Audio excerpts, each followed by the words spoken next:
বেশ কিছু বিষয়ে আলোচনা কিছু কিছু বিষয়ে অমীমাংসিত থেকেছে, বিশেষত দু একটি আমরা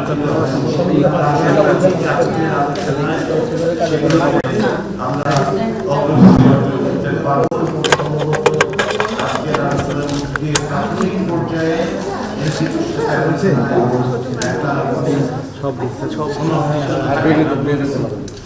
যেটা আগে বলেছি সেটা হচ্ছে প্রাথমিক পর্যায়ে আমরা চেষ্টা করছি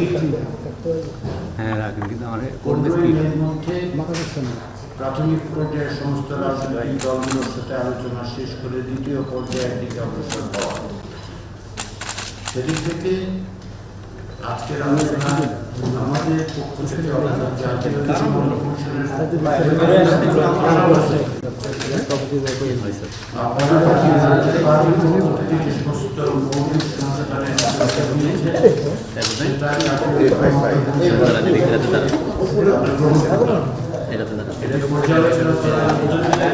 দ্বিতীয় পর্যায়ের আলোচনায়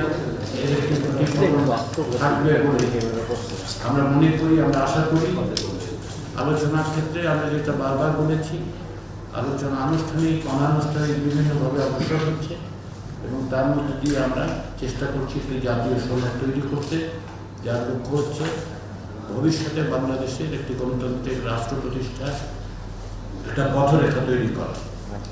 সেই প্রক্রিয়ায় আপনাদের এই মৌলিক সংস্কারের রূপরেখাগুলো আমাদের অবশ্যই সহযোগিতা করবে, অবশ্যই সাহায্য করবে। আমরা আশা করছি যে আজকের আলোচনার মধ্যে দিয়ে আরও অনেকটা পথ অগ্রসর হওয়া যাবে এবং আমরা এই পথরেখা ধরেই দ্বিতীয় পর্যায়ের আলোচনাগুলিতে প্রবেশ করতে পারব, যেটা আমরা আশা করছি যে 15ই মের পর দ্রুততার সঙ্গে সেই পর্যায়ে আমরা সূচনা করব। আবারও আমি জাতীয় নাগরিক পার্টি নেতৃবৃন্দকে স্বাগত জানাই। তারা আলোচনার জন্য উপস্থিত হয়েছেন, আমাদের আহ্বানে সাড়া দিয়েছেন। তারা তাদের পক্ষ থেকে একটু রূপরেখাও আমাদের কাছে উপস্থিত করেছেন, সেজন্য ধন্যবাদ। আশা করি আমরা আজকের আলোচনায় আরো অনেকটা পথ অগ্রসর হতে পারব। সবাইকে ধন্যবাদ।